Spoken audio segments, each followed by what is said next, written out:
محترم ناظرین، سیدنا ابراہیم علیہ الصلاۃ والتسلیم اپنے باپ آزر کو دین کی دعوت دیتے ہوئے آئیے اس واقعہ کو سماعت فرمائیں اور ضرور شیئر کریں اور چینل کو سبسکرائب کریں۔ ناظرین، سورہ آل عمران میں ہے کہ اور وہ وقت بھی یاد کرنے کے قابل ہے جب ابراہیم علیہ السلام نے اپنے باپ آزر سے فرمایا، کیا تو بتوں کو معبود قرار دیتا ہے؟ بے شک میں تجھ کو اور تیری ساری قوم کو جو اس اعتقاد میں تیرے شریک ہیں سری غلطی میں دیکھ رہا ہوں۔ اور ستاروں کے متعلق آگے گفتگو آئے گی۔ درمیان میں ابراہیم علیہ السلام کا صحت نظر کے ساتھ موصوف ہونا ما قبل و ما بعد دونوں سے اس کا تعلق ہے۔ فرماتے ہیں ہم نے ایسی ہی کامل طور پر ابراہیم علیہ السلام کو آسمانوں اور زمین کی مخلوقات بچشم معرفت دکھلائیں تاکہ وہ خالق کی ذات و صفات کے عارف ہو جاوے، تاکہ از دیاد معرفت سے کامل یقین کرنے والوں سے ہو جاویں گے۔ آگے ستاروں کے متعلق گفتگو کے تتمہ مناظرہ کا ہے۔ مذکور ہے کہ اوپر کی گفتگو تو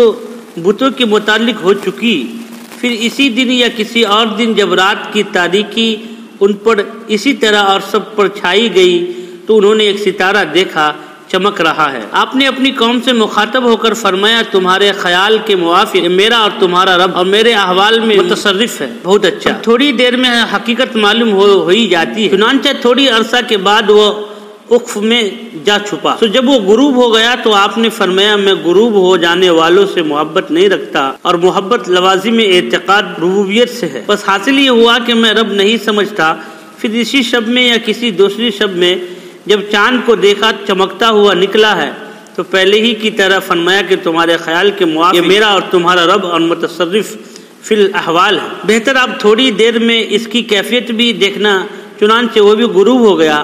تو جب وہ غروب ہو گیا تو آپ نے فرمایا، اگر مجھ کو میرا رب حقیقی ہدایت نہ کرتا رہے جیسا کہ اب تک ہدایت کرتا رہتا ہے تو میں بھی تمہاری طرح گمراہ لوگوں میں شامل ہو جاؤں۔ پھر یعنی اگر چاند کا قصہ اسی قمر کوكب کی شب کا تھا تب تو کسی شب کی صحیح اور چاند کا قصہ اسی قصہ کو کوكب کی شب کا نہ تھا تو قصہ کی شب کی صبح یا اس کے علاوہ کسی اور شب کی صبح کو جب آفتاب دیکھا بڑی آب و تاب سے چمکتا ہوا نکلا تو پہلی دو بار کی طرح پھر فرمایا، تمہارا خیال کے موافق یہ میرا اور تمہارا رب متصرف فی الاحوال۔ اور یہ تو سب کو مذکورہ ستاروں میں بڑا ہے، اس پر خاتمہ کلام کا ہو جاوے۔ اگر اس کی ربوبیت باطل ہو گئی تو چھوٹوں کی بدرجہ اولا باطل ہو جاویں گی۔ غرض شام ہوئی تو وہ بھی غروب ہو گیا۔ تو جب وہ غروب ہو گیا تو آپ نے فرمایا، بے شک میں تمہارے شرک سے بیزار اور نفور ہوں، یعنی برات ظاہر کرتا ہوں۔